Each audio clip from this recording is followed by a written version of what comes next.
Hey folks, welcome to episode 39 of Biomassed, what we'd like to refer to as the bereavement episode of Biomassed. For those of you listening out on the iPod world, this is the Super Bowl Eve, and in what was clearly a goon-backed coup, a an epic event just occurred on the Super Bowl playing field of American football, and I would like to give a pre-show shout out to the soon-to-be ex-offensive coordinator of the Seattle Seahawks. Whatever your name is, I don't care at this moment, but you suck and hope you die in a fire. But nobody actually cared, so. Oh So, man, that's I'm dang. just this is gonna be a rough show, but I'm gonna soldier on tonight because that's what we do here. This is a professional broadcast. I know that's kind of a shocker to most of the time. Sorry about that. Let it out. If you could only see what is like the rage and the hatred going on right now, it's insane. So on that note, let's go ahead and get started, and we'll try to cycle through all the different sort of levels of grief as we go through this. It'll be good. It'll be very cathartic, I'm sure. So. Let's go ahead and knock out our CPM update because we do have Sryzel in tonight and Iron Wolf Saber, our two resident and regular, if you will, CPM folks to hop on the show with us. So with that, I'm going to turn it over to you guys. Any word from the CPM? You've actually pretty much seen everything we've been working on because everything's out. I will have to point out again that CCP Rattati has put out his big Trello board of his ideas and things he's been picking up. The big board of things. Okay. Well, yeah, and I'm sure we're going to get into talking about that here in just a little bit. But I guess my question is, let's see. Was there any word back on the CPM election stuff? Because I know you guys were going to touch base with Frame on that. We have expressed our concern to Frame, and Frame said he's getting right on that. Okay. All right. No, that's pretty good, though. I appreciate you guys following up on that. That was a question that more than a few people have popped up. So let's see here. If there's anything else from the CPM, what I'd like to do is kind of actually open it up to what you guys mentioned about and get your guys' thoughts on the quote-unquote big board of things, which is Rattati's personal Trello. So any parting shots before we move on to that? Well, no, just the only thing to preface on the big board of things is that not everything on it will happen. Not everything on it is even a good idea. It's just like stuff that he's heard that has made it through to the list. Confirmed. Zell thinks Rattati's ideas suck. Okay, so let's move on to the actual board itself. Any general thoughts about what you guys saw when he put the post out? By the way, I haven't even seen it. I thought it was a great step forward. It's linked on a post that he made. I'll see if I can find it and link it in channel. It's sticky down the feedback board, and it's literally called CCP Rattati's big board of things. Yep, I'm looking at it right now. That's silly. Are we all reading it right now? Because is that what the silence is? It is both big and a board silence of things. Cut out of the podcast, so it's fine. Okay. But I mean, this is like anything. This is like kind of the way people can see if an idea has actually made it to his radar as a thing that might happen or could happen or would be nice if it happened type of thing. Pretty much anything he reads, it's like, oh yeah, maybe gets on the list. So it's just an easy way for people to know that what an idea has been heard. Okay, no, I think that's fair. Is there anything in there that you guys that I guess surprised or you weren't tracking as something that he had his eye on? I'm just like looking through the vehicle part. Obviously, I'm not sure what he means by some of this stuff. Like, I lost where I was, but said something about like ramming speed for labs will insta pop them even on friendly vehicles, and I'm assuming he's like, I think that he's saying like that's a bad thing, or that's the collision metric that's broken. Yeah. Oh, okay. So that's what he means by that. That's what I was thinking. When my lav gets love tapped by a friendly half, it explodes. Yeah, it's ridiculous. That needs fixing. Yeah, that's what he's noting there. Okay, that's what I was assuming, but I wasn't sure. I guess it's like the Rattati thing of him being kind of weird in his wordings and shapings and everything, but he means good things by it. Yeah, I mean, there's a few things in there that were written as if they're a problem, and a few things are like, it would be nice to have. It's kind of hard. I mean, it's just like really quickly scribbled notes, and he already cleaned up the whole thing quite a bit from where it was. What? Yeah, this actually looks a lot different than... this looks a lot different than I remember the first time I looked at it. Because I think I saw it like within 10 minutes of it coming out, and he's cleaned it up a hell of a lot more than it used to be. Yeah, Zell, I remember you telling me that he had like personal thoughts on players too, and that's been cleaned out of there. Yeah, that's the infamous quote about Pokey. That little shit Pokey. It's a badge of honor. What can I say? Yeah, it is. Oh, absolutely wonderful. He wants to make the turrets better for he wants to make them more stabilized. That's just wonderful. On the move, shooting, scooting. Yeah, I mean, there's tons of stuff in there. Actually, there's some Warlords 1.0 column. I didn't see that before, so that's definitely something you should take a look at as well. Yeah, and I think is the evaluation column was in there too. Evaluation evaluated equals no, and evaluated equals yes. Yeah, and that is like they're like stuff that he's specifically asked people can what's the feasibility of doing this, and whether or not he's gotten a result. We can all shed a single tear for the sworn lock-on warning, being an evaluated no. That's kind of sucky. Well, there was the proposed idea of having a state change of the person shooting, so that you may not get a lock-on warning, but you get a separation warning. Reminds me, has Judge ever come back to anything? Because I know he was a big proponent of that. I don't want to go there. I'm gonna take that sound. A tumbleweed. I think a tumbleweed just rolled through the channel. Yeah. Why did I go there? I'm totally not trying to rat hole this, but like I've got to say, guys, like there's no shocker that he fucking like hit the ninja smoke ball and left. I mean, you can say it's not like we don't know that. Well, it just further proves that CPM's not all fun and games. It is serious business. It is serious things, and yes, while there are going to be things that you're going to disagree with, you got to be prepared to nerf your favorite thing if you're going to be on a CPM. Yep, fair point. About that swarm thing, I don't really care for a warning. I just want to see them coming and know where they hit me from.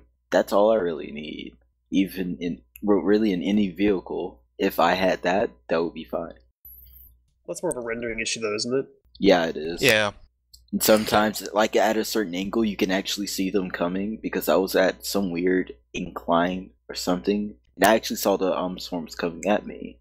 But at any other angle, I didn't see them coming. So there's something weird going on with that. I don't know. It's usually when the shooter himself is not rendering, you do not see anything he generates also being rendered. And it's been a problem for snipers. It used to be a massive problem back when all weapons only rendered at their effective range, but from the perspective of your shooter. Oh, so Jesus, that has been terrible. Yeah, that was a terrible update. That was that landed with Uprising, if I remember correctly. Oh wait, I remember that now. Yeah. Yeah, running around with a shotgun just like blinded you. Hey, random question: what do the color codes mean on the Rattati board? Yeah, I was wondering that. I have no idea. It sounded suspiciously like I know, but I'm not going to tell you because I don't want to say that I know. I really have no idea. The non-Indian answer: we have no fucking idea. To be frank, yeah. Only the suit Rattati color's wrong. I'm assuming he's referring to Quaff's suits being that ugly fucking purple and black color. No, I think that's more referring to like the Ansoma suits and stuff like that. And stuff like that not being correct. I think Quaif being purple is in fact correct. So why can't it be that sexy pink and white again? Actually, I thought Quaif was like a really light blue. You know, it depends. That's corporate color. Yeah, you've had some purple and some blue out of Quaif stuff in Eve. I know that I don't know how much of it is, that I know there's someone in Eve who works there on the art team who will never ever allow pink things in the game. That sort of thing. Art director, if I remember right. Screw that guy then. Pink and white was way better than this ugly purple and black. The just drink throwing itself that is out purple, there. I think, though. The can's actually purple. Yeah, the Quaif drink itself is in fact purple. I mean, we are basically running around a bunch of tin cans, so I think it makes sense. So if we open up a drop suit, we get Quaif. Yeah, the biomass is actually purple. Regardless, you cannot deny that pink and white was just way better than this purple and black. Yes, we can. No, you All can't. right. You cannot. Watch, check this out. I'm gonna show this in real time. Like, you can even record this. Oh wait, we are. I don't like the fucking pink color. Therefore, I have just refuted your claim. I will slay you. Yeah, right. Go ahead. Okay. Let's see. I guess I'm looking through this. I like how he's got it organized. It's kind of interesting that he has it sort of by build, which I thought was sort of interesting. You're also seeing here, this is actually one of the reasons that Rattati was going with the crowdsourced Trello board, because if you see the organization on this Trello board is fairly similar to the organization on the crowdsourced Trello board. Yeah, and effectively he can literally just drag, he can get pretty close to dragging and dropping cards if he really wants to. I think you can actually. I was playing around this. I'm pretty sure you can drag a card from another board onto this board or import it. Yeah, there's lots and lots of gems on here, ideas. One of the ideas being vaulting, jumping higher, stuff like that. That is, believe it or not, the actual movement mechanic in Dust, like from the the infantry movement mechanics that they have, that literally might be the part of the game that is kind of the most bargain basement out of any of it. The rest of it, the HUDs are fine, the weapons are fine. Generally the graphics they're pretty dated now, but when it came out, they were all fine. They were all B level, B plus level in some cases.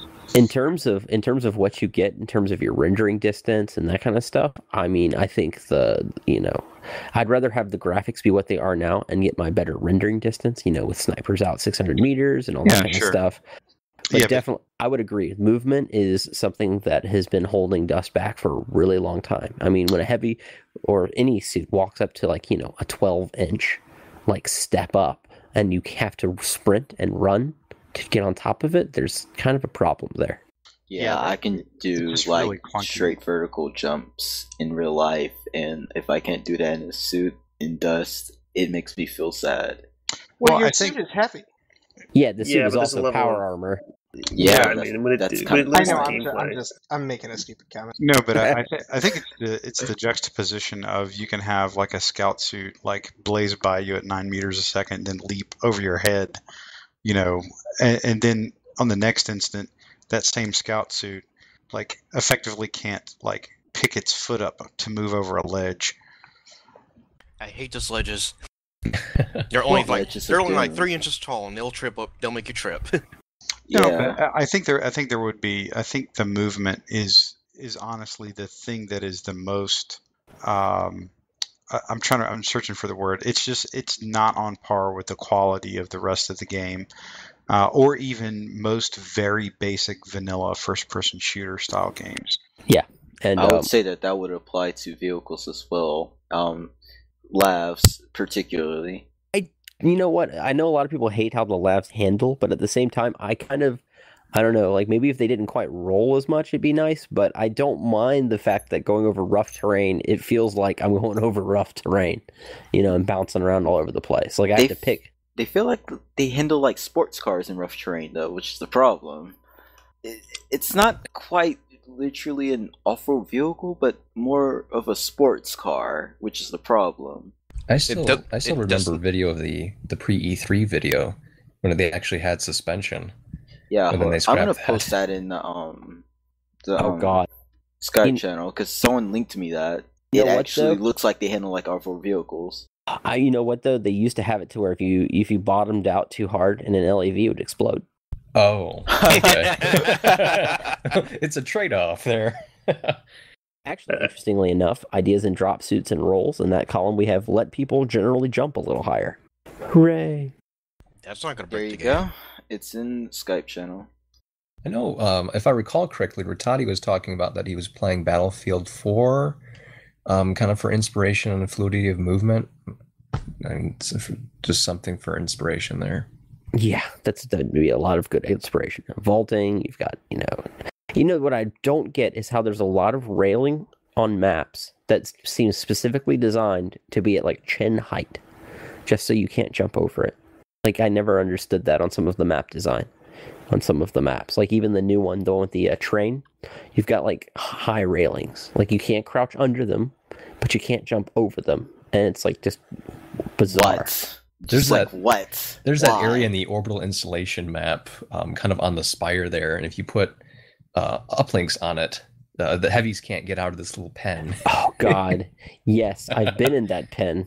Luckily, usually there's someone nice enough to generally drop a nano hive, so you're like, at least you're being fed while you're trapped inside your little pen.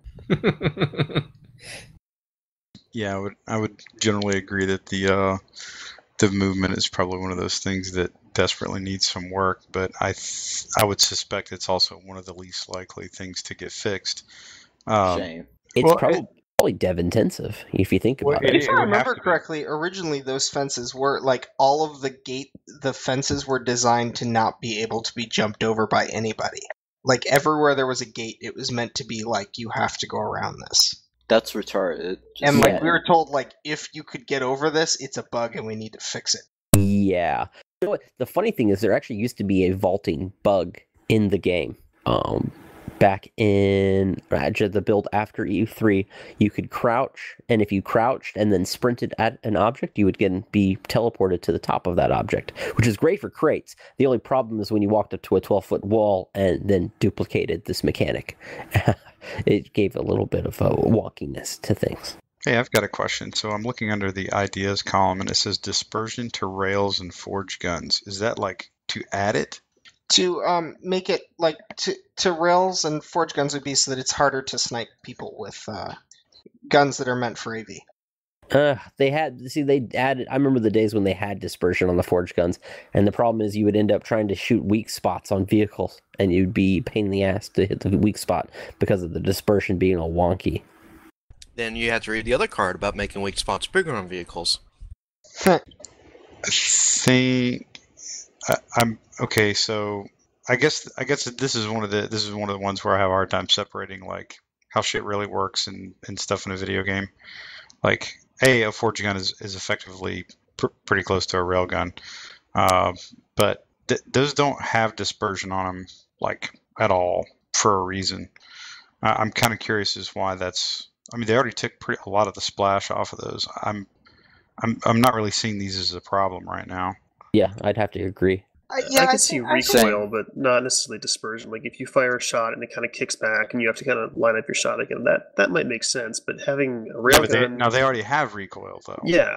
I mean, it doesn't make it for what it is. What, a railgun? Barely any. I mean, I think there was a big problem with forge gun sniping when that card was probably added to his notes. But I think that the splash nerf that they did has made it relatively, difficult to do.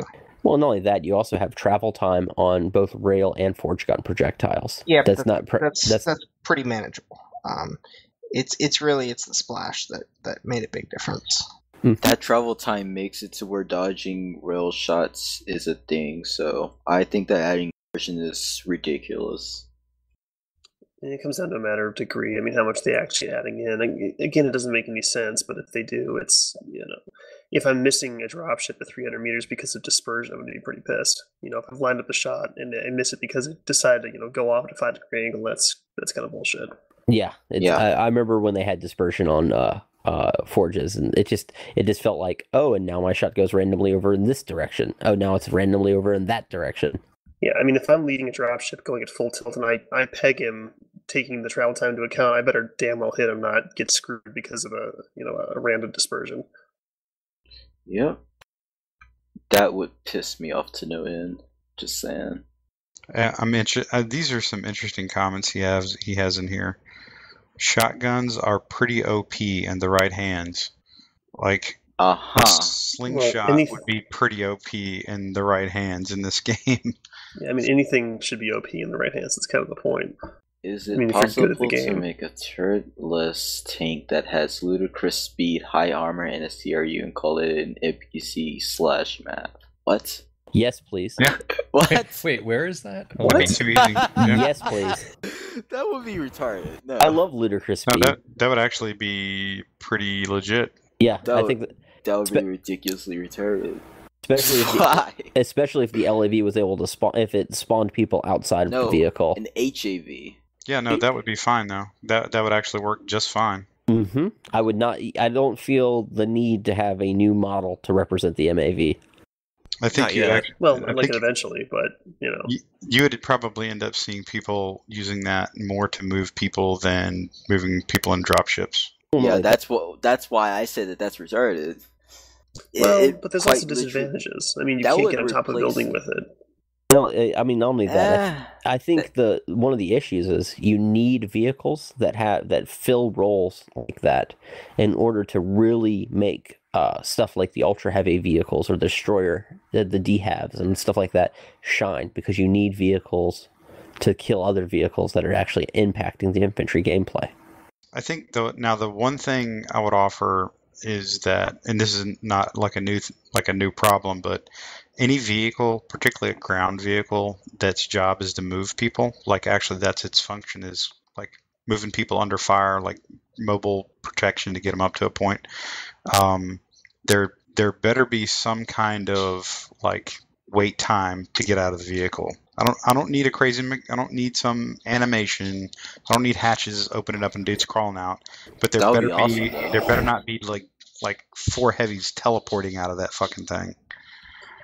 Yeah, I would agree to have that for all vehicles. I think that, you know, the ability to basically teleport in and out of a tank or an LAV is a little ridiculous. Having some, you know, even just a couple seconds delay to climb in and out would be reasonable, because if you're using a vehicle like you're supposed to, that won't be an issue. But if you're trying to do a murder taxi, it will be an issue, and that's the issue you're trying to solve.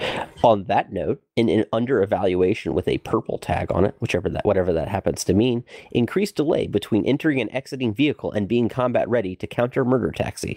Sweet. All right. I think hadn't they talked about that, or someone had talked about that in relation to suit size? Yeah, I think That would make some sense. Yeah. I'd be fine with that. I mean, I've heard different ideas, like you know, I think it was like holding the button to get in and out. Like, I don't know if the in would work because you already hold the button to recall the vehicle, but maybe holding the button to get out of the vehicle, something like that. I would be fine with an instant get in time, but a time to get out. No, it's got to work both ways. I mean, because then you can schwack people that are stupid enough to get out of the vehicle. I mean, I think honestly, like if there was like some slight delay, it doesn't have to be a lot, but there's a slight delay, I think that'd be big. Now, I heard one idea that I thought was actually pretty logical, but very unlikely to get any traction, and that was basically if you want to be a pilot in a dropship or a tank, then you can't wear a heavy suit, because the theory is you wouldn't be able to fit into the cockpit or whatever. That would make a certain amount of sense. You know, there's some logic there, but I just don't see them implementing that in the game. The other thing is about an exit delay is for drop ships, the people in the passenger seats. If you have a delay, oh, that would be bad, because like the timing for hot drops is so critical. I think that if you made it to where people have to like hold a button to get out of those passenger seats, that might be an issue. Well, actually, all it really does is it just increases the ceiling that you need to be at to do the drop, and that's, I mean, usually like a max altitude drop tends to be more effective if you've got a pretty good pilot who can actually put you on the spot, and you can aim a little bit to get on the way down. It's usually a safer way to do it, particularly if anybody's got a forge gun up. On that note, I wish that we could actually eject people in dropships. Like, say, a pilot was flying along, he got to the drop point, he could just eject everybody out at the same time. And then because it's not like a dropship would, if it couldn't be really a effective murder taxi, you would have to actually drop out, fall to the ground, let the dropship land, get back in and everything. So it's not really a murder taxi, so it wouldn't really be affected by it. So I would say that the delay to get out of a dropship shouldn't be a thing. Yeah, I mean, I don't think anyone's really complained about heavies hopping out of dropships, killing them, hopping back in, and flying away. It's pretty much always a tank. If or an that LAV. happens, you're doing something. You're doing something terribly wrong. Yeah, it's like really, you can see the thing coming down to you unless it's behind you or something. The only issue is auto eject. I know some certain people that would love to have that feature, so they could then fly over the red line and then auto eject all of their passengers. Hence the beast. Yeah, I can see that causing some issues. I mean, I get the idea that it would ease the coordination of doing a hot drop and a drop ship, but I think that might, like you say, cause excessive trolling and overall just kind of piss people off because people just wouldn't climb the drop ships then. MCRU with that? Yeah. Honestly, oh god. Everyone spawns in and gets just dumped. What would be nice if you hit a button on the dropship and it played a sound inside the dropship for everybody. So yeah, like a prompt, just in 3 seconds, bail out. Just the pilot can communicate to the passengers without being on comms what they want them to do. I honestly would love there to be horns on all of the vehicles. Or intercom. I would like an intercom inside of my vehicle I could talk to people. I want a Concord lav with flashing police lights. Look, yeah. Space police. The horns seem silly, but in all the Battlefield games that I've played, the horns actually end up being a very effective means of communication. And plus, you can do shaving a haircut very well with the horn and the gun turret on an LAV. Honk honk honk honk, and then the turret goes shot. And then for ore, we could buy a Vuvuzela. Yep. See, and then yes, you can buy, or it's like see, there's your monetization feature. Yeah, customizable. The horn, give us a standard horn, and then have some fancy horns for us. I'd pay money for a fancy horn. Oh my gosh! You know how much That's retarded. You know how much I'd pay for a whoop whoop lav? Okay, I would actually pay for that. Yeah. Especially if you can whoop whoop it and then run over someone like right after. Oh man, that would be so good. That would be so good. I want that now. And wait for the Nick Fuzzy remix. I still want dev voices shouting out kill streaks for me as well. I'd pay for that as well. Yes. Yeah. What is it if you get 20 to 50 kills? Because I can go on some ridiculous streaks killing vehicles. Laser focused.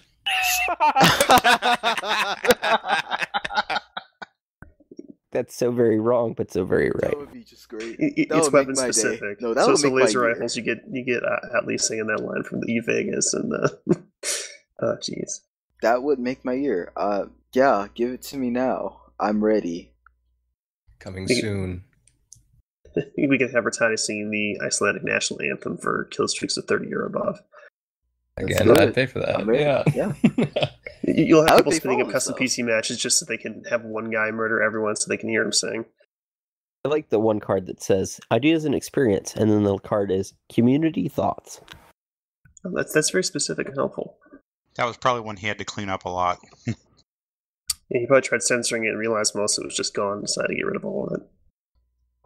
Can someone explain this one to me? Get out of jail free card that could be fixed just by preventing another vehicle call in while you already have one deployed. What is that supposed to mean? That's an issue. Yeah, I see that.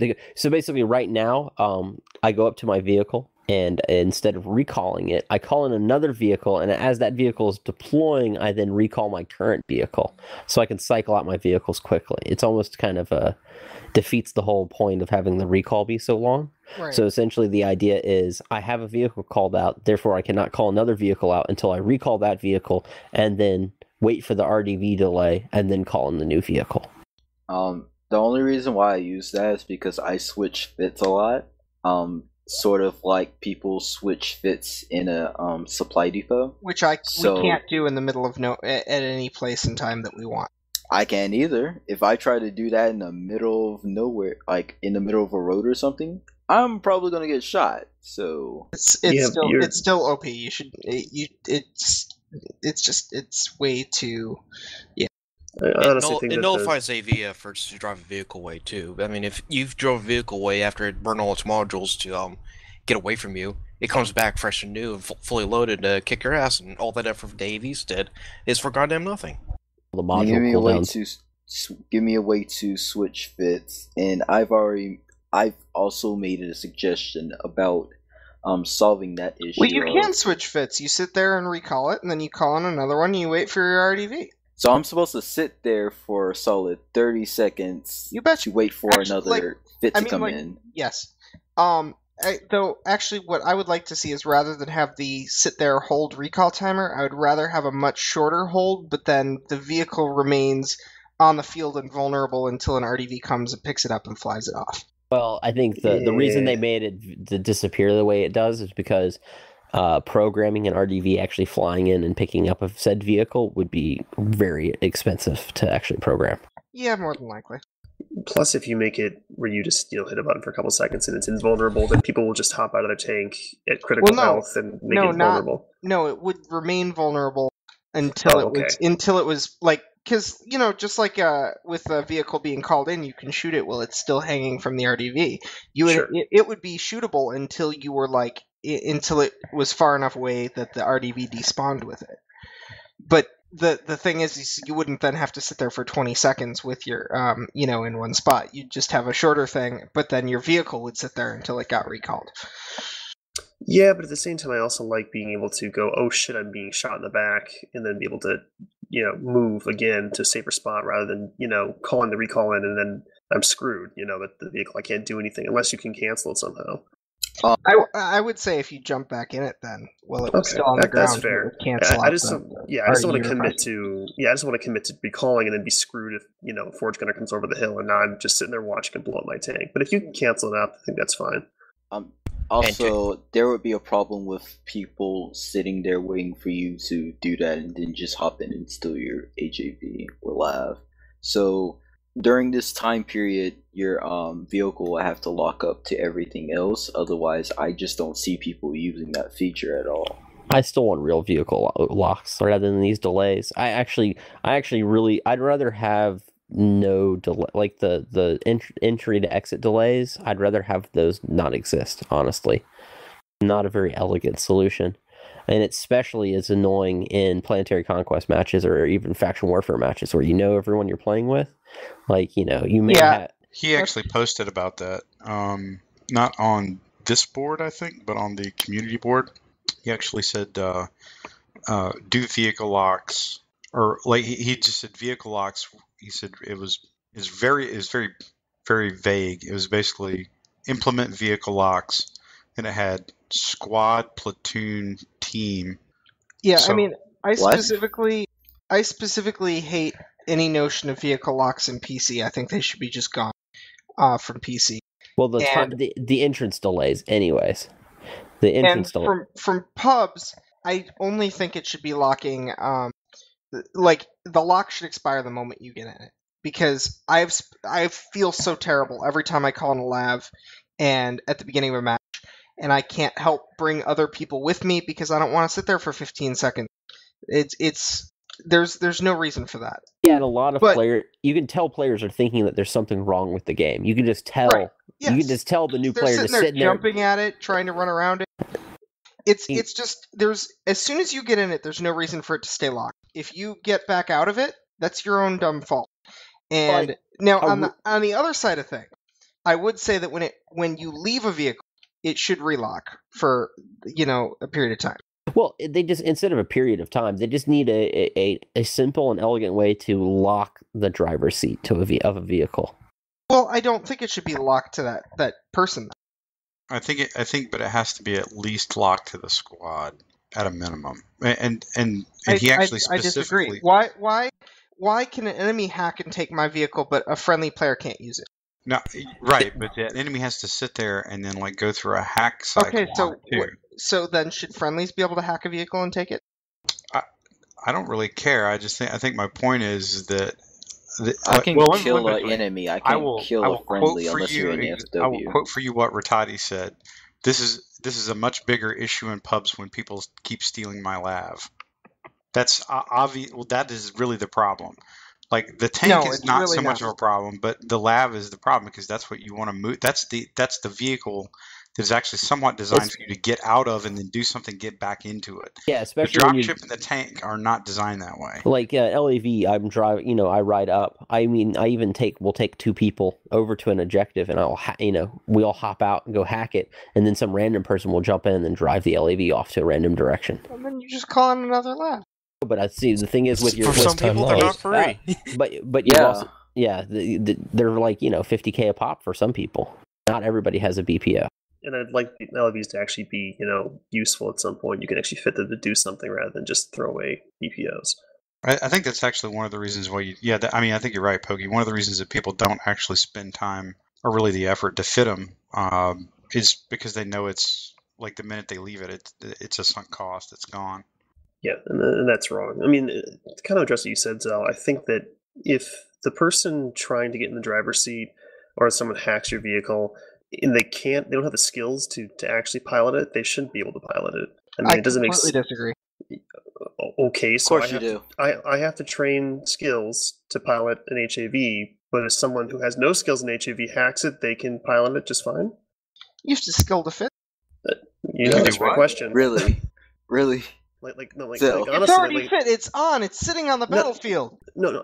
Okay, There's a thing called hold HAV operation. It's used to actually pilot HAVs. It's a skill that you probably haven't trained, but I have a few points in it. And I put some SP into it so I could pilot vehicles. Now, is that SP allowing me to pilot it, or is it just allowing me to make the phone call to call it in, but I don't really need to actually pilot it? I mean, an 8-year-old can jump in a car and push down the gas pedal and it goes. All right, so It's not a car. Into your living room. All right, guys, hold on. Let me ask a question. Okay, but if we went with that logic, Zell, then I really want to be able to pick up any proto rifle and use it, like without putting the skill into it. That's literally Well, the problem is your the suit equation. is integrated with the gun. And your suit wouldn't be integrated with the vehicle. It's not. If you had a pilot suit, maybe. But we don't have pilot suits. So we had this discussion on Skype already. You've kind of gone nuts already on this one. Yeah, it's Yeah. like this is I'm what I was the just lore thinking. node Here we around go here. again. I have to disagree with Zell. And why do you disagree with Zell? I just wonder. Because the same interfaces that probably lets us talk to our rifles is probably the same interfaces that lets us talk to our vehicles, probably through the hand grips or something. Yep, that's what I was thinking you were going to say. Something on the I don't lines know. of Doesn't that. it have doesn't the lab have just like an instrument panel? No. That's for doesn't. non-immortal people. Most of our vehicles are still dual purpose. Hey, when you look over at somebody when they're driving an LAV, their arms do not move. That's just because CCP doesn't have like animation. There was I can't remember. Love the what it's idea called, of but thought, there was a thought controlling my vehicles. There was a story about some merc that got lost. I can't remember what it was, but Balak. Yeah, Balak. That's what it was. As soon as he touched the wheel of the Medina, if I remember correctly, it's like he connected to it or something. So, yeah, there is some integration to it between the suit and the lab that's already been established. So, that's kind of ridiculous for you to say that there isn't when it's already been shown that it is. Also, why do I have to skill in, say, proto turrets, proto modules, and everything just to fit it and launch it when you can just hop into it? Why can't I just use them? Oh, we could probably Straight do off like the Ave bat. does. When you hop into something that has stuff on it that you're not Yeah, skilled just up for, it offlines just it. offlines it. Now that- Yeah, let's do that. like That's reasonable. well, and the case in point is like a guy. God, this was a while ago, but I remember it really distinctly. I was guarding an objective. This tank couldn't get to me, so he hopped out in his heavy suit, and I absolutely just face blasted him coming around the corner. So I ran over to his tank. I hopped in. I didn't even think about this. Hopped in his tank. He had that thing all protoed out. I mean, there was like modules in there. I didn't know what the fuck they were doing. But I had not a single I have not one SP into anything with a tank. There should have been no way that I should have, been able to do anything but perhaps the most basic of movements with that thing. So I think that's where I come down on it is, if you can do that with a tank, but we can't do that with like a rifle, which is ridiculous. I mean, there's got to be some level of synchronization or parity there.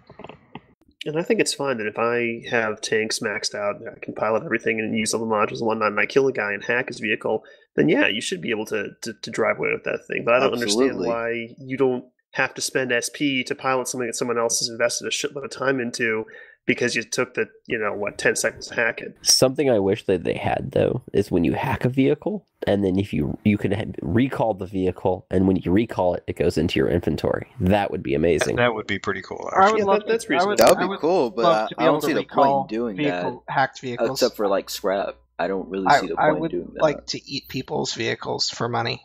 I would do that. I would love a That's really the only point I see in doing that.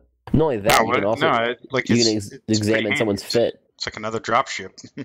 It's instead of buying one, you just got one for free, and I would rather get that than a fucking rifle or a drop suit. No, I was saying like as far as an unskilled person getting a protoed out vehicle, I don't see the point in doing that unless they're going to sell it. No, yeah, but that's no different. That's no different than getting like a Balak AR that you can't use. Sure. So here's a kind of a tangential thought. What if you could hack a vehicle while a person's still in it, except if they were wearing a pilot suit? Absolutely not. That would be no, that would actually be pretty cool. That's how a lot of games actually work. Like that's punishment for standing still too long. Yeah, the point that there be a I mean that's I wouldn't know if I'd go and just call it hacking, but a particular notion for me is that there's no way if you're an infantry suit with an assault rifle, for you to contend with a tank that's trying to kill you. Whereas, like, if you look at a game like, again, Titanfall, which I think is the greatest vehicle anti-vehicle balance example ever. Of course you do. You can actually, climb on top of a Titan and rip open a panel and literally kill it with your handgun because you are shooting up the internal circuitry. And it takes a while, and it's got a whole animation to it, and you're pretty vulnerable and easy to shoot off. But it takes upwards to like 10 seconds to do. Well, and seeing as though there's hardly anybody shooting at you in that game, as far as I saw when I played it, it seemed pretty OP for anti-Titan. Everyone in that game has an infantry weapon, an anti-Titan weapon.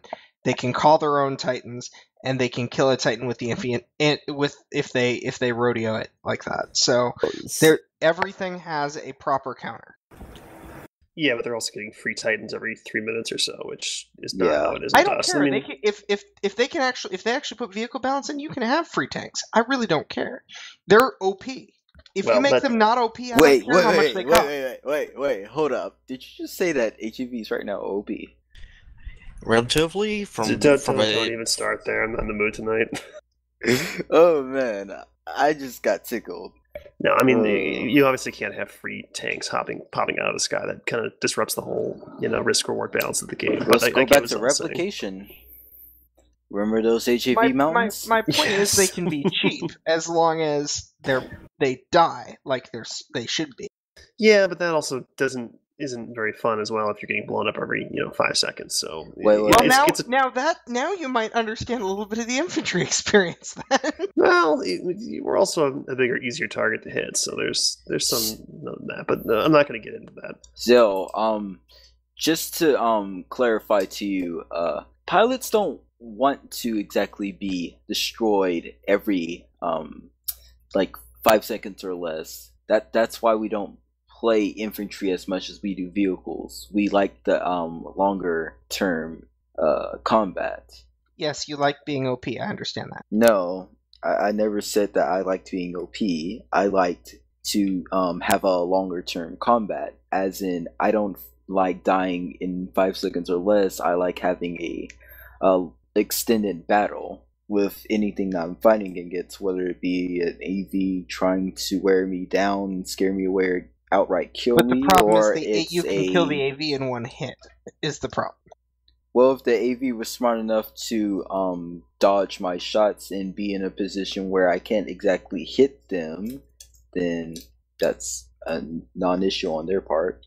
There's an issue when it's several hits that they need to get perfectly right, and you can just hit them once, and you're done. I got it. I desperately don't want to get into this, but you keep sucking me into this with my absolute inability to understand your logic. I'm legitimately not like poking at you. I'm like, what you're describing to me sounds like an absolutely logical and perfect trade-off of somebody in a tank versus somebody in a suit. And I cannot for the life of me understand why you don't go for that, or why that doesn't, like, at least why you don't see that other people have a valid point when they lay that out. I mean, why would I want to use a tank if I'm going to die as easily as a drop suit? What's the point? I'll just use a drop suit then. Right. So the point is you're using it because you want to be OP. No. The idea is that ideally you'd want it so the average ISK expenditure for an AD pilot. No. You cannot. As soon as you mention ISK, in the discussion of balance, you've already failed. You cannot balance on ISK cost. You should never ever be able to pay ISK to be OP. That wasn't his point. Tell me for a second. Why would I ever use a tank if it is just as easy to kill a drop suit as it is a tank? Well, therein lies the problem. Vehicles have no role. There's no reason to use them except for the fact that they are indeed overpowered. Okay, and what role would you have them do? You need some sort of structures to deal with. You need artillery, that sort of need, not because if you can't, the way they're designed, they're inherently OP against infantry, but if there isn't a role that encounters infantry, then there's no purpose for either team to call vehicles. So they need something else. They need an actual game mechanic of their own. Vehicles should be a game in itself. There should be infantry protecting vehicles, and vehicles having to have another way to affect the battlefield. Well, I would encourage you to go and actually read the vehicle balance threads in the forums, because there's been a lot of discussion on there, and educate yourself on what's going on. Yep, because if you believe that, then all you have to do is just look at what we've been talking about for the last, I don't know, month and a half. Yeah, and you would see that we've been saying that, and we've also been articulating how we should go about doing those things while keeping vehicle combat the way we want as a long-term sort of combat deal. It's quite literally a point of you don't know what we've been talking about or how we feel about things sort of deal, you know? Oh, that was it. That's all I wanted to say. You can say something now. Anyways, let's move on, Jay. Yep, good call. Okay, somebody else pick a random hot topic that we can dance around lightly and pretend that we're all. We haven't talked about the patch Warlords notes at all. Yeah.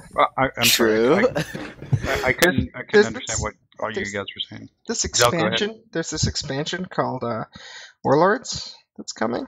We haven't actually haven't mentioned the expansion much yet. Is Warlord, I gotta ask, is Warlord, as the more I read about it, it sounds suspiciously like an old Icelandic term for wannabe PlanetSide 2 on PS4. Is that what it sounds like to you? It's what it sounds like to me.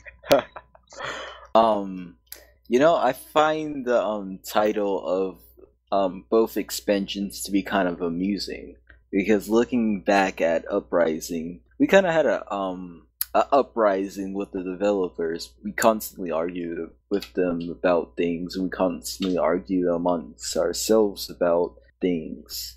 And then we led to sort of kind of a resolution and a build up to new stuff.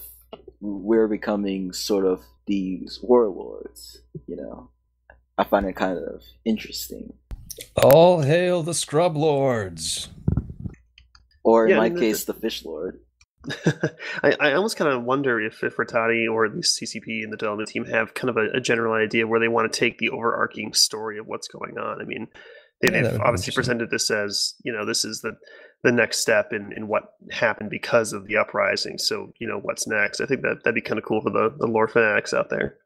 I think that in seeing as though we came to a resolution of the uprising, Yeah, I'm gonna stick with that. By the way, we're going to see sort of more of a structured environment because think about it.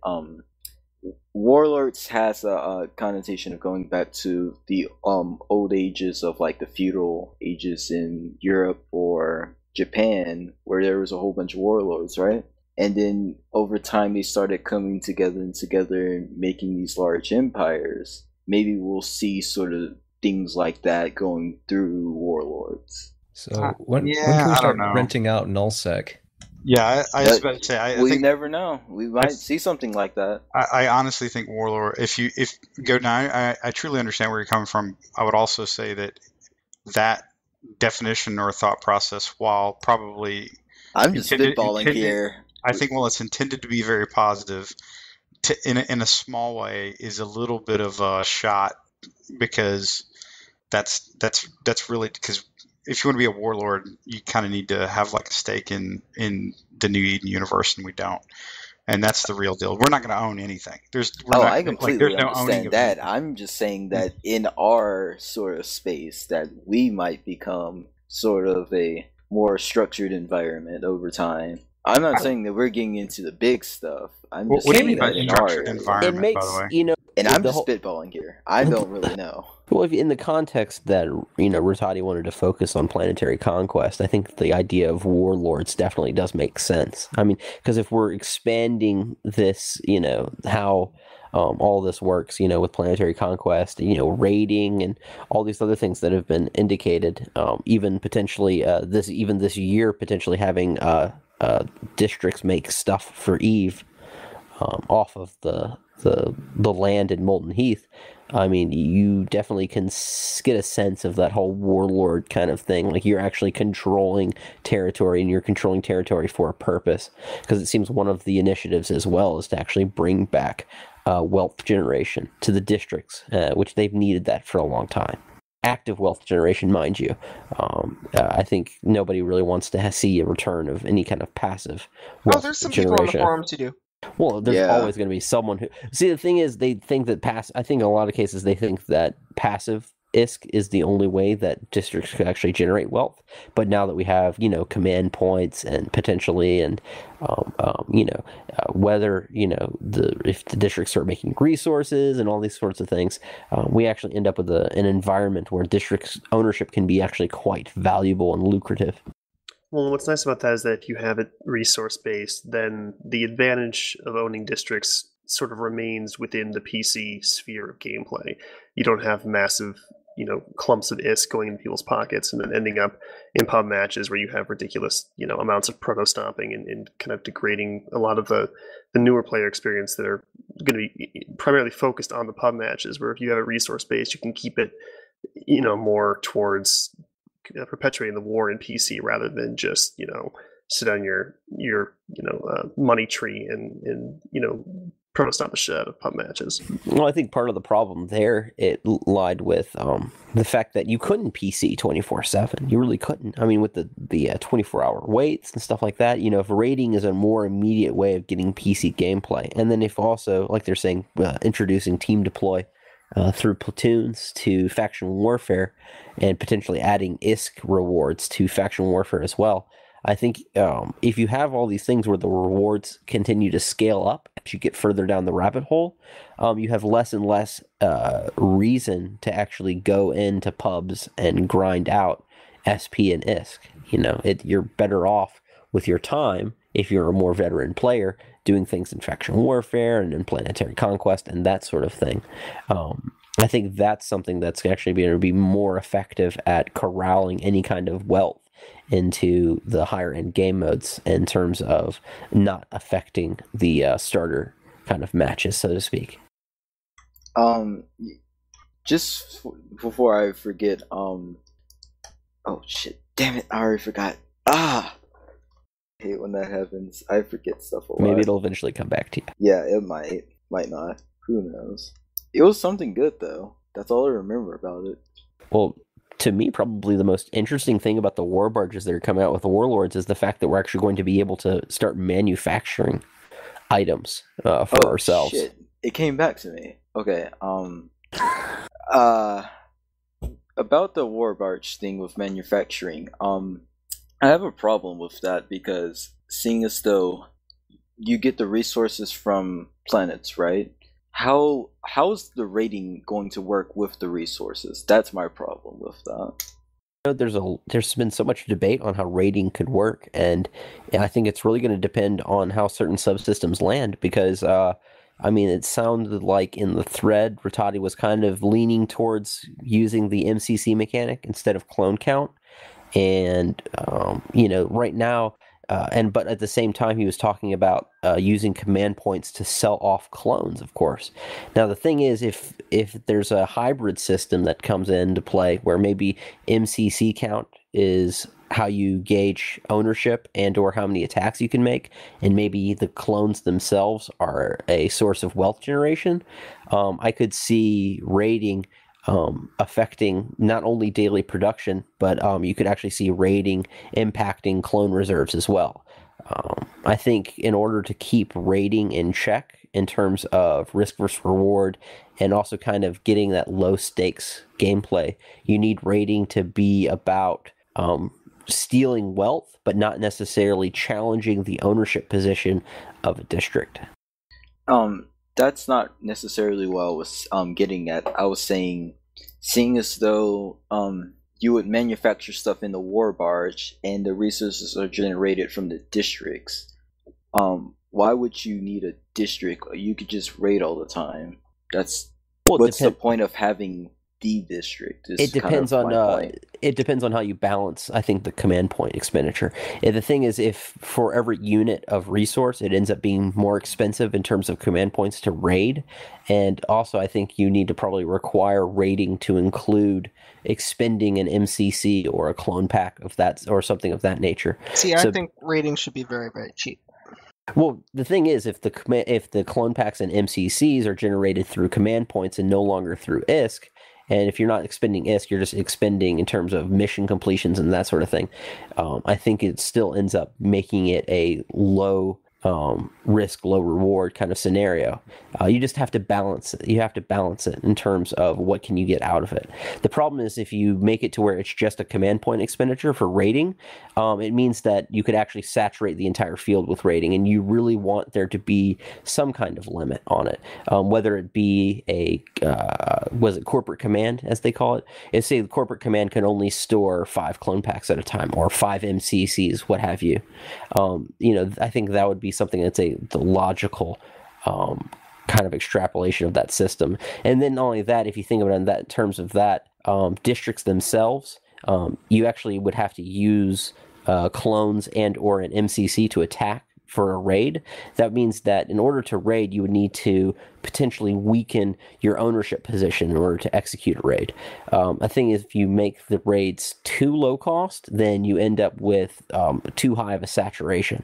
There needs to be a balance in terms of, because the thing is, if you make it just cost CP, you're going to have people who own districts, and they're going to also be raiding all the time as well. I think they should be. Yeah, I think they should too. Because that should be what I honestly, I think either engaging in raids and defending raids should be like the dominant activity in the game, and I think you should have people capturing when they feel like they need, to change the balance. Even if you limit it to via MCC or clone pack stuff, you still could have that be the primary way of executing attacks, but you don't want it to be the best way, hands down, to actually gain resources. Well, no, I mean, I think what it should be is that you should, for the time you expend in raiding or defend versus defending your district, defending your district should produce more resources, but you should you should have a certain amount of resources that you get all the time when you have a district, as long as it's being actively played on, that can't be raided. That's kind of that bonus for actually being the side that's defending it. And then you would have the resources that could be raided, and maybe it could be gradual. So the more that the better you're defending it, the more of your resources you keep. Something like that. And the thing that you want is these raids to be frequent, because you want people to have to defend their districts even when they're not fighting for conquest. And you want you want a lot of activity so that it keeps things flowing. And I think that you should have, like, if your corp is on, maybe you've got a team 1 hour a day, so maybe you have a district, and you put your timer for fights at that hour, and then maybe you spend and it turns out that a lot of days you have people on for like 2 hours after and an hour before, so maybe you'd spend those hours raiding. And so you would, you'd have this mix up of activity that you could go and do when you had time. Yeah, sure. But I think that you're going to have some kind of gating mechanic in addition to the command point structure, in order to you want it to be common, but you don't want it to be so common that it becomes superfluous in terms of executing a raid. There needs to be a risk, there needs to be a reward. And if the risk is just the command points, I think you're going to end up with too low of a risk in terms of whatever, in terms of gating what rewards you might actually get out of it. Because not only that, I mean, you probably there's going to be no-show mechanics that need to be worked in anyways, but, you need to have something. You need to have something of value put up on the wager, to say the point. Something I think also, I mean, if resources actually get put into the districts, I think there's a lot of ways to go about raiding to make it really effective. One of them being, you only can have, your cup can only fill up so much in terms of resources, and you actively extracting those resources. That way you end up with active wealth generation as well. And then when you extract those resources, have it to where if you initiate an extraction match of some sort, then players can come in and interdict, and basically interrupt your extraction. Or if you're not managing your district properly and you're allowing the resources to stack too high on a district, then it actually opens it up to someone directly raiding your district and stealing the resources that you haven't been actively managing. The idea of having it to where you have to start a match of some sort, I don't really like that idea, as it doesn't really make any sense to me. It's like, why would you have to start a match even if someone might not even show up? What's the point of even doing that? Well, the thing is, you can gate it pretty easily to where even you open it up to you make it wider and wider as the time goes on, so you can even make it to where it's open up to public players joining into the match, because of that way you want the resources to be actively generated, but you also, I hear what you're saying, you at the same time you want to guarantee the fact that there are people who are going to show up on the other side as much as possible. I would say that there would be some sort of short timer where it cycles, and then someone could initiate an attack. You would have a certain time to respond to it, somewhat like a PC match, and now, and then it would go along the lines of that. Also, I don't see it being a skirmish match because that just doesn't make any sense. I would like for there to be a new game mode for raiding, since it has to do with resources. Yeah, but you'd need new game modes, period, in this game. I mean, that the bottom line is skirmish is kind of the go-to for everything right now, because it's the only thing that's truly objective based in the game. I mean, trust me, I'm all with you about new game modes, but we just need new game modes, kind of, period. Yeah, I know. FW, I wish that would be sort of like it is in Eve, where you would have capture points, right? And then you would hold them for a certain amount of time, and then there would be a central point that would finally unlock for whatever side has it, and then people could just go and attack that one. Those Skirmish small 1.0 points would be sort of matches, and then say Caldari owns a district, right? There would be matches going through the day where you could just capture those points, and then by the end of the day, that main part of the district could unlock, and there would be something sort of lines of, say, Skirmish 1.0, as you pointed out, where Galante could just rush in and attack it, and then maybe claim it as their own district. I think probably right now something that CCP has talked previously about that would probably be the most promising for a new game mode, especially in some kind of raiding resource mode, would probably be I think the way it was called on the crowdsourcing Trello board is Domination Roulette. So basically it's King of the Hill, but the point rotates throughout the map. So it'll be, okay, so the point spawns here, and then, like, you know, it's active and you defend it for a moment, and then it switches off to another point. Like for the raid? But that's just a variation of a variation of skirmish, and I would actually like a variation of capture the flag. So yeah, like that's what I was thinking. I was thinking when you get on the the point, like you actually have to carry something back to your red line. And yeah, I mean, and it's as many times as you can ferry, you know, the quote unquote flag from however many points are out there. That equals how much resources or ISK that you walk away from.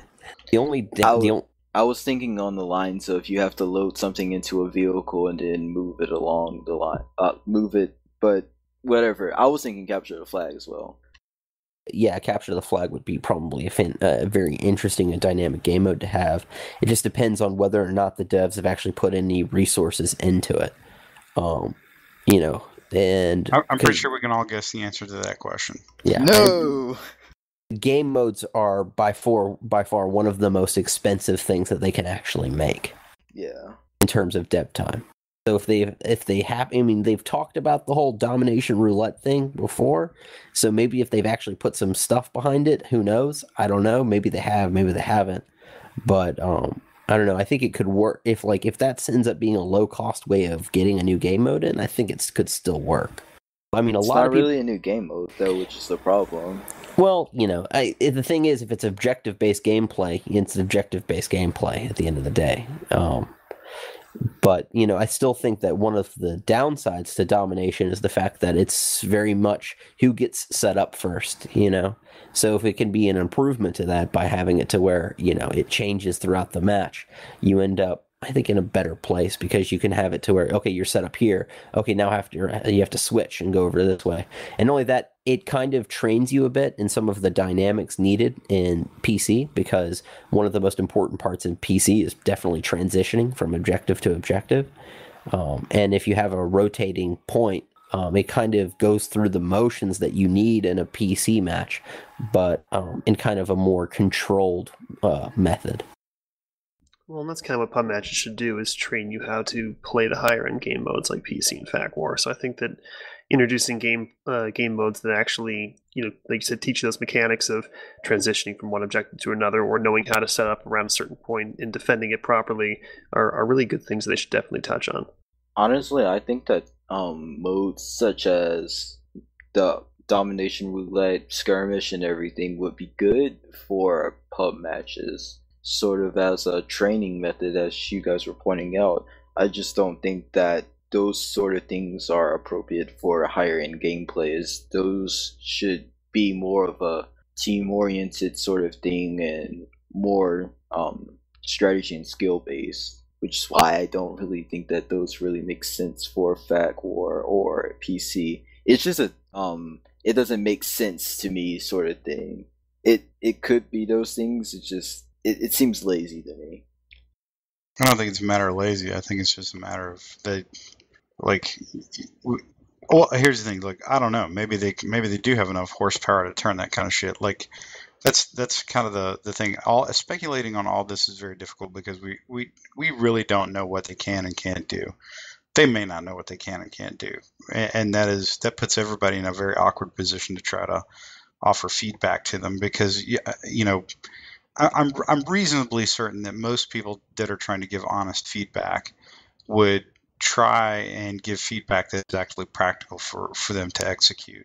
But nobody really knows, and CCP certainly is not going to try to define that publicly for us. Yeah, I think that saying that it's kind of lazy wasn't really the right wording for it. I was just thinking that it's not adequate enough. I get that they couldn't possibly do those things, but I would like to see those things as sort of the thing that they would go with, because that just seems like it would be a sort of higher order thinking or something. I don't know. The interesting thing, though, is new game modes is something that has popped up on the roadmap for 1.1. Really? Mm-hmm. That is just wonderful. Go Rattati, go. So I think that's some good feedback, though, is like we knowing what's actually possible for CCP to do in that kind of vein would probably help get more focused feedback in terms of what kind of game mode would people like to see, what would be effective in terms of providing something. The only thing is we always have to think about currently right now in terms of our population, we can only host even with at the peak hours between 40 and 100 matches. Wait, 40 to 100 matches per hour? At any given time, there can only be 40 to 100 matches going at any one time. Oh, I see. Okay. Oh, it makes it sound better than Call of Duty's Advanced Warfare during my play times. I'm assuming that's on PC. Yeah, on a PC because one thing I'm also assuming it's region locking me, so that people that are enjoying the game elsewhere in the country have enjoyable connection rates. But when I play, I can go down the entire playlist of all the different game types I have, and at best find 1 or 2 games. Thing is, the more that's something serious. Well, yep. The biggest thing with Call of Duty is that Call of Duty uses a client host model. So they pick a PC or PS4 or Xbox One or whatever, and that particular user has zero lag and is the host for everyone else because COD not exactly. Sometimes the host gets all the lag. Not to my experience, but I mean I haven't played in a couple of years because Call of Duty sucks. Everybody can agree with that, I think. But I mean the issue is that they cheap out and they don't have like a central server you connect to, so they have to be much iffier on who they allow to connect to a match. Yeah, there has been host side cheats before done in the past. Oh, there's so many of the cheats for Call of Duty. It's not even funny. They haven't changed their game engine in a couple years either, so it's like a couple. Yeah, like a decade. Yeah, there you go. So the issue is too is that any hacks that worked for the previous games work for the new ones too, and they switched to at least on PC, they switched from Punkbuster, which worked pretty well quite a while ago, to Valve Anti-Cheat, which works okay, but the way they do it is they just monitor it, and then every several months they ban people, so people get away with it for a very, very long time on Call of Duty. They just had another round of bans for reverse boosters. Reverse boosting, if you don't know about it, would be taking your matchmaking score and trying to purposely make it go as low as possible. What? Oh, to give you easier matchmaking. I was like, right. What are you talking about? What? So you play really crappy for a long duration of time, so then you can just mop up people for a duration of time. That sounds retarded, but okay. But people do it. Heck, there's now bots doing it. They just sit there and just suicide all match long. I mean, but Punkbuster worked a lot better than VAC does. Punkbuster would kick you directly when they thought you immediately from the game if they thought you were cheating. What was the game that was what was the game that once they caught you cheating, they put you in a cheaters bracket so you could only play with other cheaters? That might have been a Call of Duty game. No, that was Grand Theft Auto. Yep. Okay. Except it wasn't just cheaters; it was also people who were mean to other players. Yeah, that was stupid. That was like, sir, really? Do you realize what game you're coding for? Okay. And the thing is, most of the cheaters didn't care either, so it's like... Yeah, let's play with some cheaters, bro. Can we, if we can move on, I've got some thoughts on the Warlords subsystems. I'm kind of curious about. Go ahead and hit it up. Go ahead. What I would like to do is let's let Jadek kind of lead us through spiraling out here. So yeah, no, I'm trying to rein this shit back in. So we're gonna land this airplane in a minute. Let's do it. Jadek, if you can lead us through this one for a little bit, and then what we'll do is I'll once I think we've terminated the discussion, we'll go ahead and move straight into shout outs so that I can go back to drinking some sort of alcohol and looking for a dog to kick. Sweet. All right. Well, I mean, with Warbarge subsystems, I think you're getting 14 components altogether you can fit to your Warbarge. Am I correct in that? 5 for the first release, but whatever the higher limit is whatever game design thinks that they need to get it to. So it could be a larger number in the future. It's 14 in total. Are you able to stack multiples of the same type? Not at the moment. Okay. So like you couldn't say like get the Warbarge component maker, buy a bunch of those for ore, and then kind of set yourself up early on. No, and I also believe that you won't be able to bypass the cooldown on the build if design hasn't changed from the conversation with CCP Rattati. Basically, when you upgrade a Warbarge component, it goes on cooldown. You'll get the bonus immediately, but you cannot do anything else to that component until the cooldown wears off. Okay. And like, what's the the scaling time on that? Do you have an idea? We did not see the design notes on that, so we're all gonna have to find it on patch day. Because I'm kind of feeling like what it takes to get to level 15 in your loyalty ranks might be for the same to get to level 10 in your Warbarge. That would be ridiculous. That would be. I would slap the toddy if you I think that. We'll find out come the 3rd, but wait, what? If I had to make If I had to make a guess, it should last you until at least the next the next point patch. Okay. So if I had to make a random guess. I mean, bear in mind that Rattati wants to add more modules and expand the system further in the future. And if you're still chugging through your first your first set of modules, it's not going to be very exciting to get new stuff later. Yeah. And can they be destroyed? Is that on the table at all, or no? Okay. That would suck. So it's not like that's not like something like Warbarge rating that they've got considered, or. Oh, that rating a Warbarge could be put on the table, but we're not talking about permanent destruction here ever, because it's a metaphysical extension. Warbarge rating is actually something that they put on the roadmap. How large are these things? That's what my question is. Initial estimates puts them around a kilometer long, at least the size of a large battleship or small capital ship. What the fuck? Really? Yeah. Why? Like, how did we come up with that? Like, I don't know. Like, where did that fucking logic come from? That drawing and picture does not seem like it seems more like a cruiser or something. I don't know. No, I was thinking more. I initially thought it was about the size of a battle cruiser to a large cruiser, but then when we're talking about MCCs are supposed to fit in that larger bay there, and it's like, okay, MCC is about the size of a large destroyer, and we started doing the measurements out. The current pictures. MCCs aren't the size of a large destroyer. Wait. Yeah, they're about 120 meters long. Destroyers are about the same size. They're not in our game. Yes, they are. In our game, they're about 120 meters long. No, they're not. Yeah. No, they're not, dude. I've measured one before. With what? Your fucking calibrated eyeball? Get the fuck out of here. No, I actually put a command order on the bot, like from the very first back of the MCC that I could. I just walked along the MCC until I saw that I couldn't walk anymore. Just measured out what it was. Let me put it this way. See, look at the video CCP put out that actually showed the 2-scale Eve ship models, and it gives you like the size of the ships. Mm-hmm. Like most frigates are like the size of a like a 707 or like a large aircraft. Some of them are roughly about the same size as the MCC.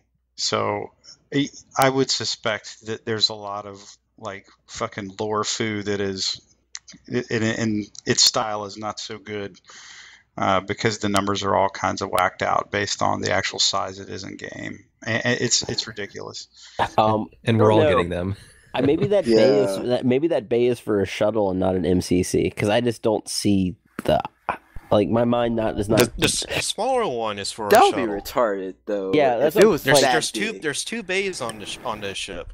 There's like the personal barge, and I don't know. I just really imagine that there's a personal barge, and then there's like what we're gonna have later down the line. The easy answer to all of this, frankly, would have been. I honestly think that they've made this a little bit too complex, or at least not complex, but really, it's more complicated than it needs to be.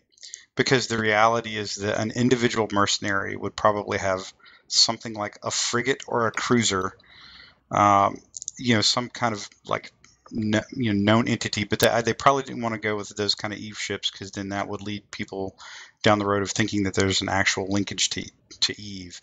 But that's probably what an individual quote-unquote war barge would be. At best, it would be like a T1 hauler, like a Wreath or something.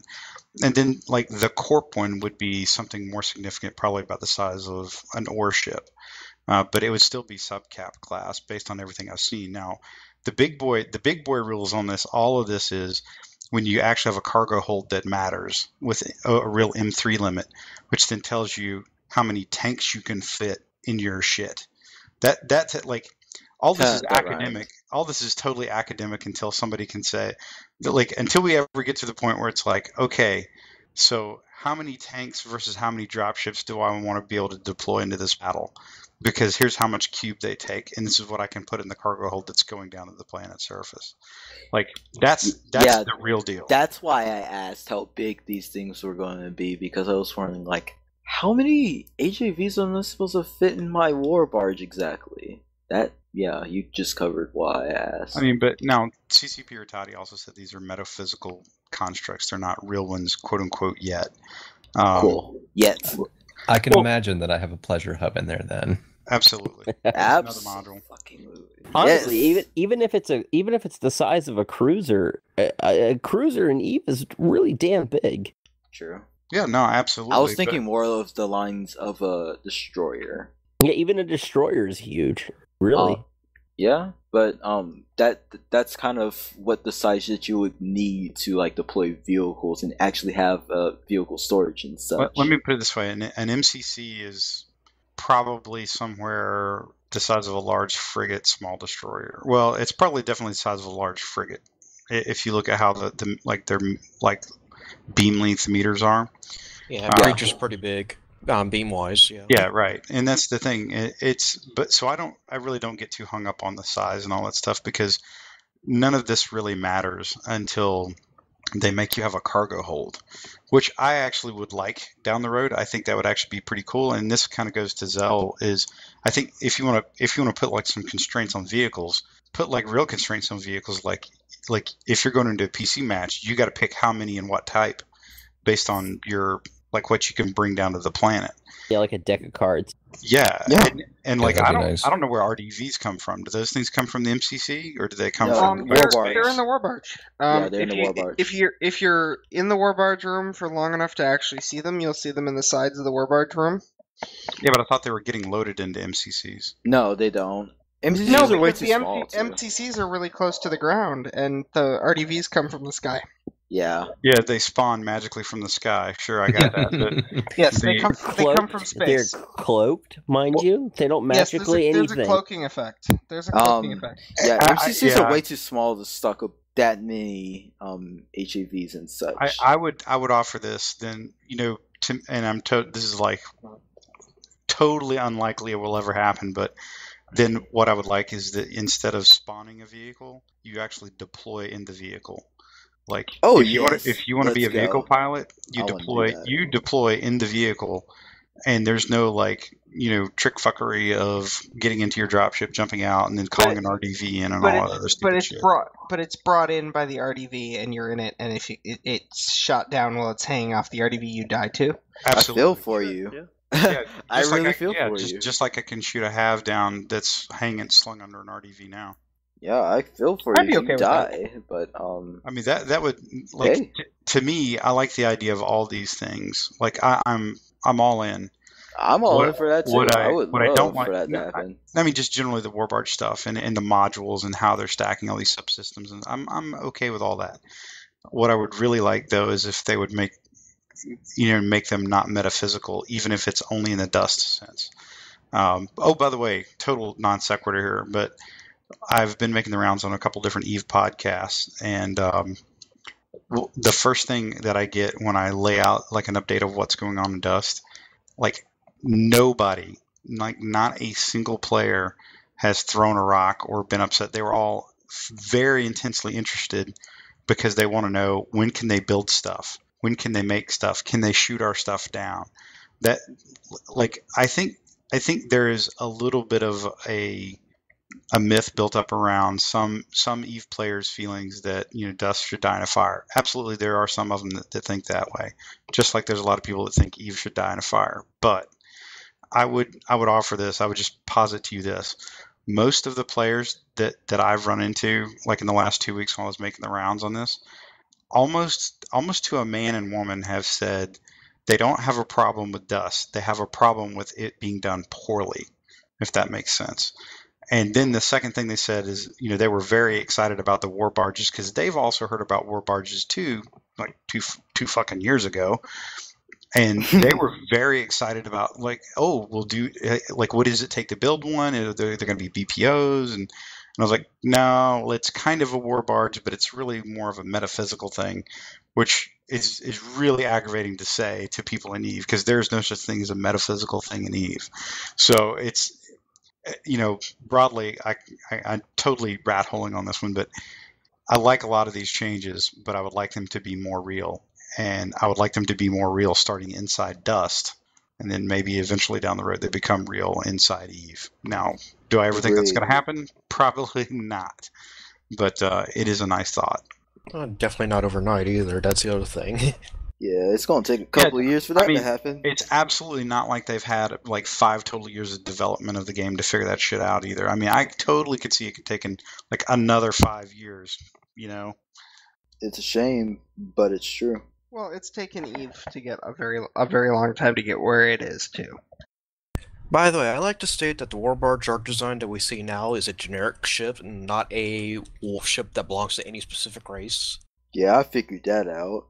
I had someone argue with it's Caldari, and it's like, no. What? It does. That doesn't look like a Caldari ship. It does more kinda, like a it does kind of look ship. Caldari, though. I mean, I think if they had gone with a more brownish hue, you could have passed it off as an ore ship. I don't know. Yeah, that would have made It more looks sense. more like a There- Warlords Legion ship than anything. There are in my plenty of great opinion. warships as well.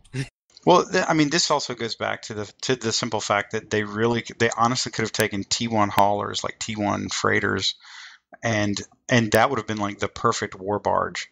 And you could like slap a different skin on it or something like that. But I think they either don't want to or can't for whatever reason, internal reason, have any more strong indications that there's a linkage between Dust and Eve right now. That wouldn't really make.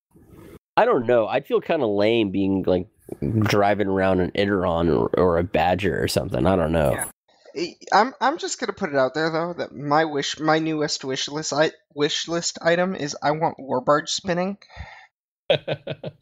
Like even have the counter in there too. And I want the counter. I want the counter. I'll tell you what, when they have drop suit spinning, then come talk to me. The whole model viewer thing just needs to be updated because You can that circle is slowly annoying. spin it very, very slowly. No, Well, I no, want it just super goes back to spin. needing like an ISIS-like model for, like what is it that Rouge and used to talk about, like the little Iron Man display for your drop suits. That would be The Iron badass. Man closet. Yeah, Which, I want again, is that. Something I that want we will for never my, see. I want that for my HAVs. That would be pretty sweet. Just like line them up. Yeah. Can we expect I to don't know, see racial war barges in the future? If desire is strong enough, who knows? I know people would totally throw down some ore for a racial war barge. I You want know, mine to look like a sin. About when we have Amar tanks, you'll be able to get an Amar Warbarge now. Oh, trust me, there's plenty of people that are chomping at the bit. Wait, model or the stats recolored go into one? Well, I I'm mean, assuming- there's the faux racial variants coming, but people want the actual model because they're lore fanatics. Well, I think it's. I'm sitting here reflecting on this conversation because I'll probably start asking us to kind of roll in shout outs here, and ultimately from start to finish in this episode of Biomassed, what I think that we have all talked about are things that we were very excited about 18 to 24 months ago, and as much as I want to, I actually enjoy these conversations quite a bit, and as much as I want to continue to be excited, I am incredibly realist. I have the very sharp overlay of what is and what can be provided as to a Dust player, like i.e. a customer, based on the track record that CCP Shanghai has put out over the length of their time, if you will. So I am excited by a lot of this discussion we've been having. I think these are all really cool things, but these are the exact same conversations that were being had a long time ago. And I would offer that Dust as a whole is on much less stable footing now than it was when we were originally having these conversations. The PS3 is on much less stable footing now than when we were having those discussions a long time ago. The communication flow about what the desired end state for all these games could have been total bullshit back then, but they were at least putting things on the table that they thought would happen beyond, like a couple months down the road.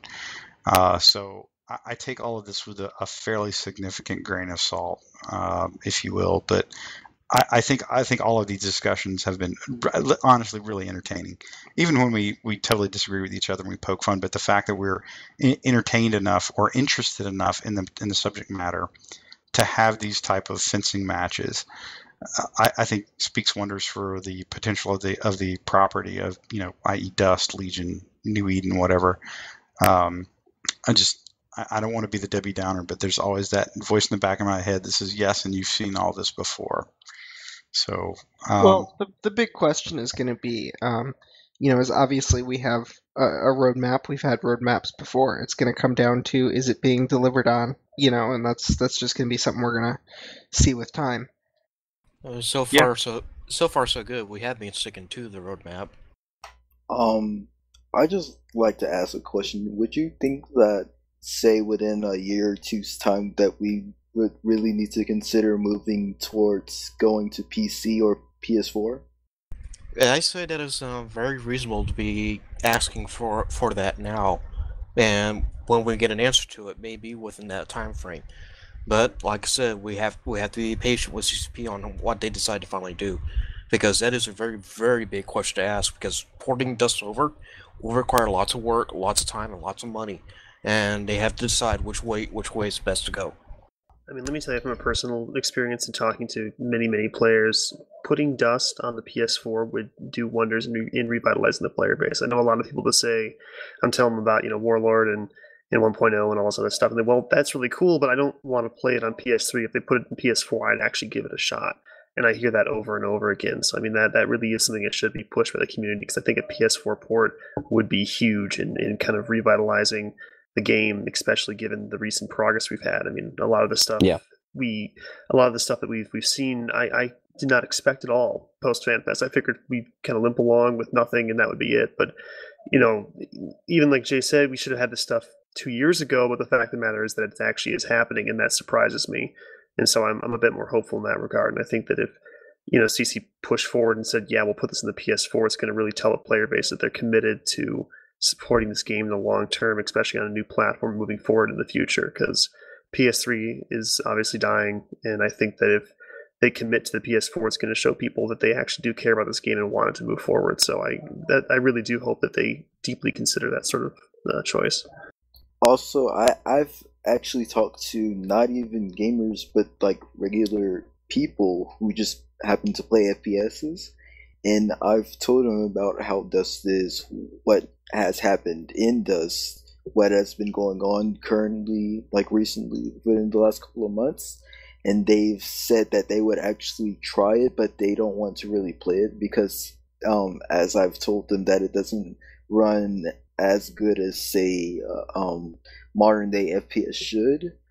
They said that they would actually try it if it went over to PC or PS4, so moving it over probably would be a good idea, not just for the community as a whole, but getting more people in.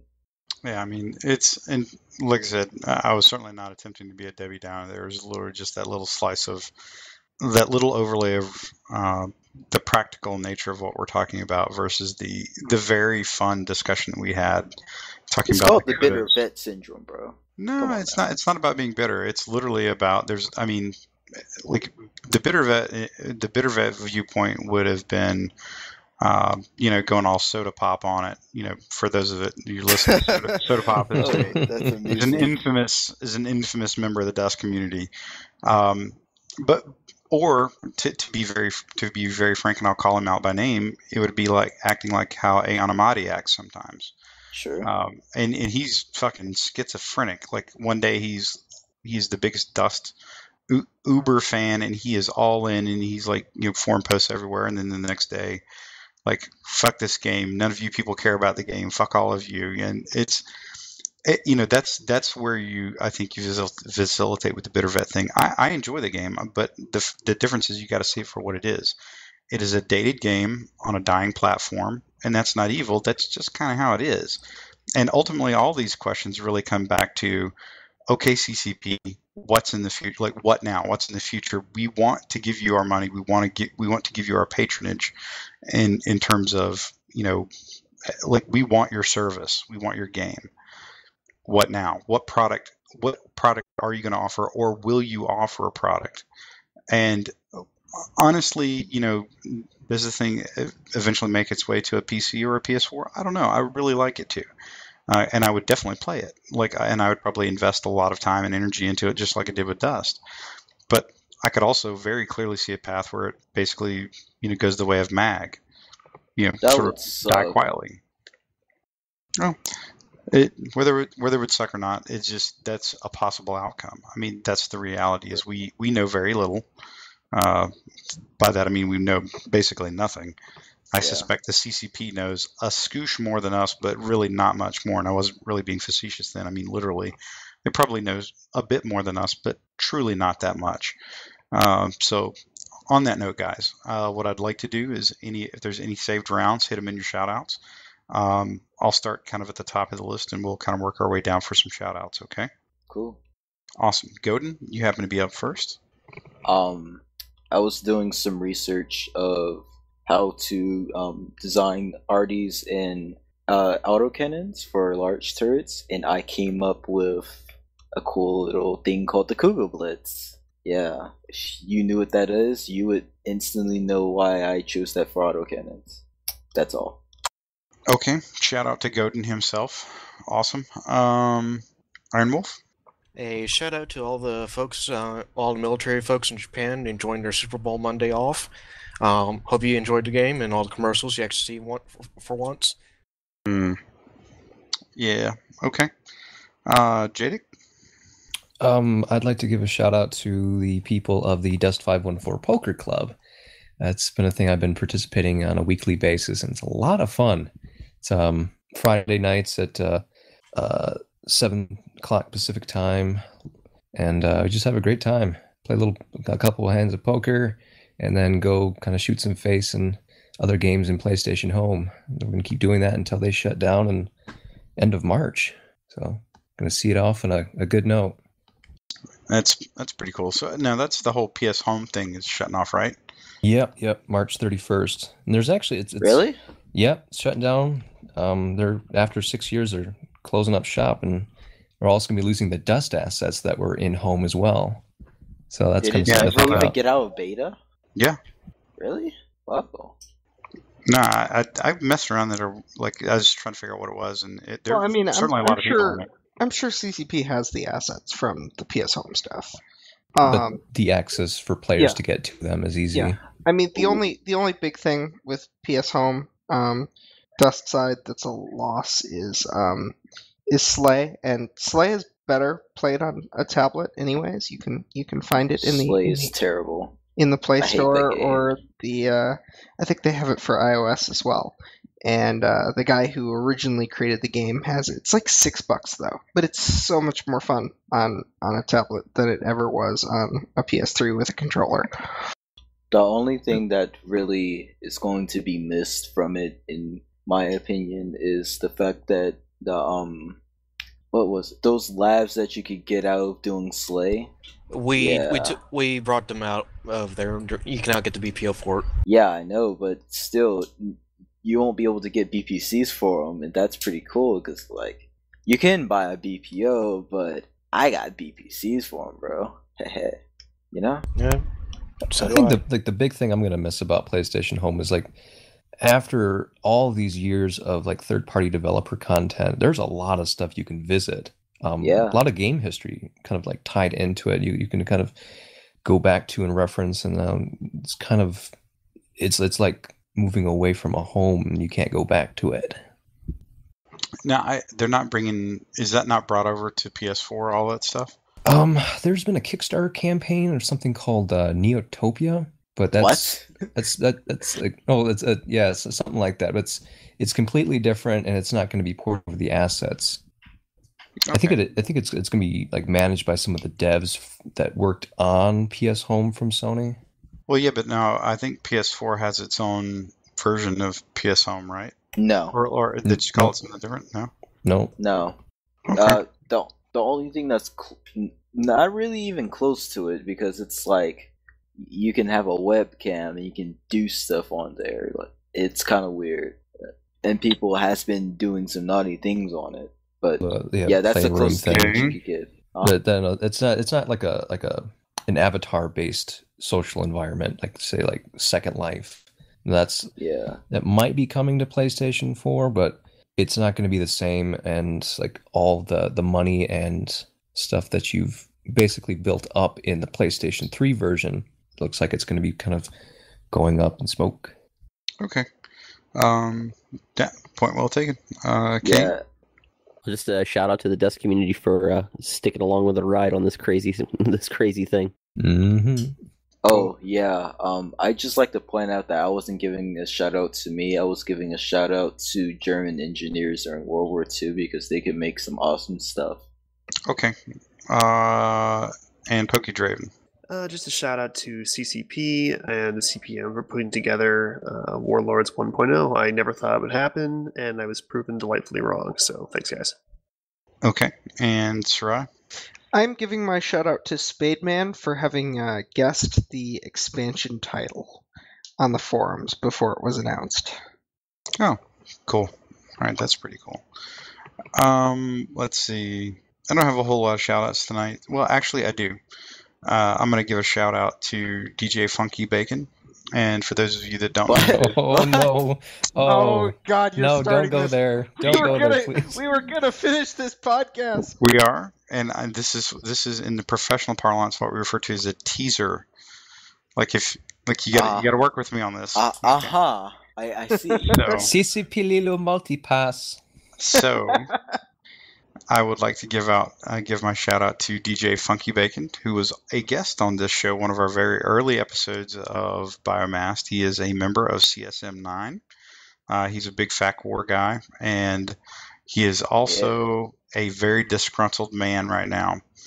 So in the tradition of many CSM CPMs and C whatever M's, there's a bit of friction right now in the Council and Eve, and there's a bit of friction with CCP. And it went fairly public, and there were shots fired on both sides from CCP publicly to a CSM member, and then back and forth. Do we want to just put that tweet? Do we just want to say it? So, no, I'm just gonna, you guys go out there and check it out. If you want to check out my Twitter, you'll probably find it there. But dang.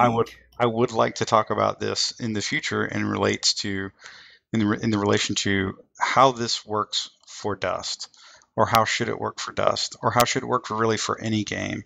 And this will be a nice little lead into our grassroots biomass led campaign of when are we going to get some CPM2 action.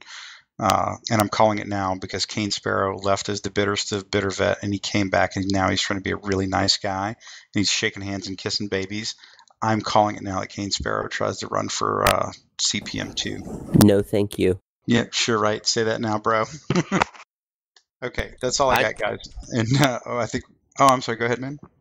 I know how the rodeo goes. I'm pretty sure Kane doesn't want to come back to it. Yeah, but you did, didn't you? Okay. So I'm a machoist.